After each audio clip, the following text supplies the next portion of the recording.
மலர் மருந்து அப்படின்னா, மருந்துனாவே ஒரு நோயோட சம்பந்தப்பட்டதா நம்ம பார்க்கப்படுது. மலர் தீர்வு அப்படின்னா ஏதோ ஒரு தீர்க்கிற ஒரு விஷயமா இருக்கு. இப்ப நம்மளே ஒருத்தர் ஒரு பிரச்சனையை தீர்க்கக்கூடிய நபராவோ இல்லாட்டி ப்ராப்ளம் சால்விங்க்கு இருக்கிறதோ இல்லாட்டி நம்மள யூஸ் பண்றது அப்படின்னு நினைச்சுக்கிறாங்கன்னு வச்சுங்களேன், நமக்கு எவ்வளவு மோசமான ஒரு எண்ணங்கள் நமக்கு தோணும் நம்மள யூஸ் பண்றாங்க அப்படின்னு.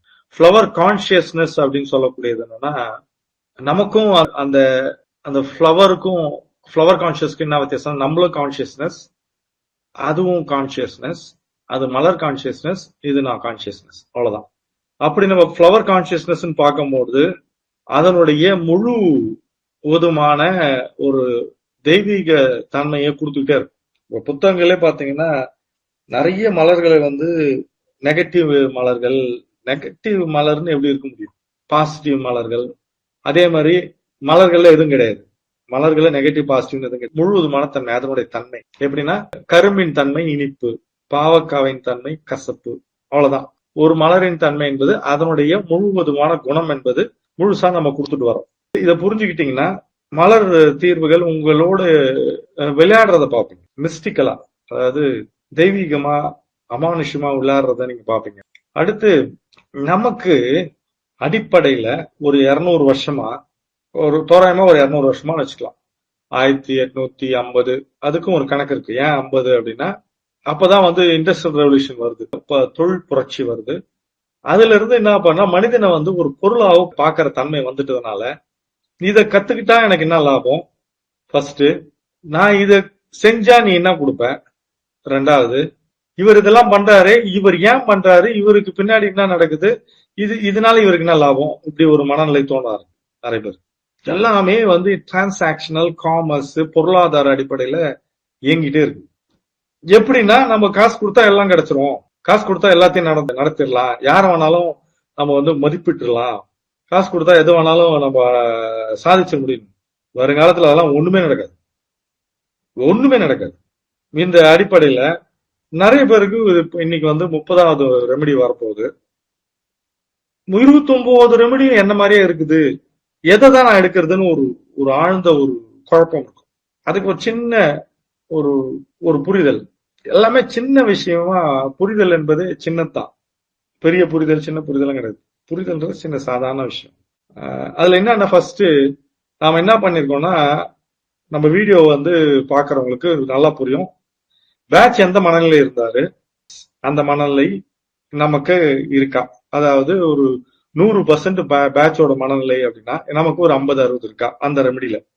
குறிப்பா லாஸ்டா நமக்கு நம்ம வால்நட் பார்த்தோம். வால்நட்டோட மனநிலை பேட்ச் இந்த மனநிலையெல்லாம் இருந்தாரு, அது நமக்கு இருக்கா அப்படின்னு பாக்குறது. அடுத்து பேட்ச் வால்நட்டை பத்தி என்ன சொல்லியிருக்காருன்னு சொல்லியிருக்கோம், அதுல நமக்கு நிறைய இருக்கா அப்படின்னு பாக்குறது.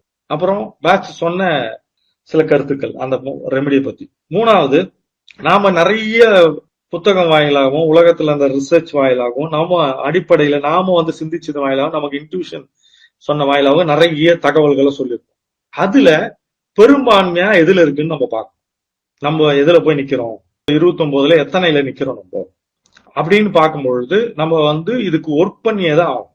நீங்க ஆழ்ந்து நீங்க வேலை செய்யலைன்னா இதுவும் சும்மா ஒரு வேடிக்கை மாதிரிதான் போயிடும். அடுத்து, எது முக்கியம் நம்ம வாழ்க்கையில தெரிஞ்சுக்கிட்டு, இந்த பேட்சோட மனநிலை அந்த ரெமெடியில என்ன எப்படி இருந்துச்சு, அதுல நமக்கு இருக்கா, பேட்ச் சொன்ன அந்த கருத்துக்கள் இருக்கா, நாம சொன்ன கருத்துக்கள் இருக்கா அப்படின்னு பார்த்து குறிச்சுக்கிட்டே வந்தீங்கன்னா எல்லா ரெமெடியும் நீங்க எடுத்து நோட்ஸ் எடுத்து பாத்தீங்கன்னா ஒன்னும் அவசரம் இல்லை. நம்ம ஒன்னும் பெருசா போய் நம்ம வேகமா போய் எதுவும் சாதிக்க போறது. ஈவினிங் ஒரு அம்மா 2-3 தடவை அடிச்சாங்க, போன் அடிச்சாங்க.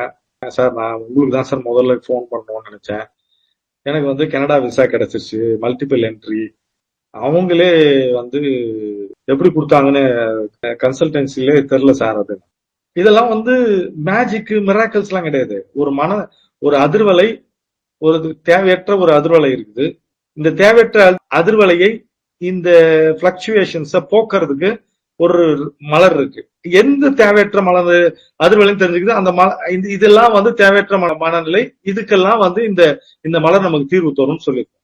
அப்ப அப்படி பார்த்தோம்னா கூர்ந்து கவனிச்சுன்னா ஒரு 7-8 ரெமெடிக்குள்ள இருக்கும். இன்னும் கூர்ந்து கவனிச்சுன்னா ஒரு 3 ரெமெடிக்குள்ள நம்ம வந்துரும். அதுக்கப்புறம் இன்னும் கொஞ்சம் போனோம்னா ஆட்டோமேட்டிக்கா உங்களுக்கு தீர்வுகள் வர ஆரம்பிக்கும். 1-2 ரெமடிக்குள்ள இருப்பீங்க. இதுதான் நாம தெரிந்துக்க வேண்டிய விஷயம். ஏன் நமக்கு எல்லா ரெமடி பொருத்தமா இருக்கு? எல்லா ரெமடி பொருத்தமா வராது. வராது. நீங்க கொஞ்சம் கூர்ந்து கவனிச்சீங்கன்னா உங்களோட வாழ்க்கையில எந்த ரெமடியோட சிஸ்டம் நிறைய போயிருக்குன்னு நீங்க கண்டுபிடிச்சிடலாம். நாம என்ன பண்றோம்னா உடனே தீர்வு பார்க்கிறோம். ஒரு மரம் வச்சோம்னா குறைஞ்சபட்சம் ஒரு 3 வருஷம் ஆகும் அது கனி காய்க்கிறதுக்கு. இது ஆழ்ந்து நீங்க புரிந்து கொள்ள வேண்டிய ஒரு விஷயம்.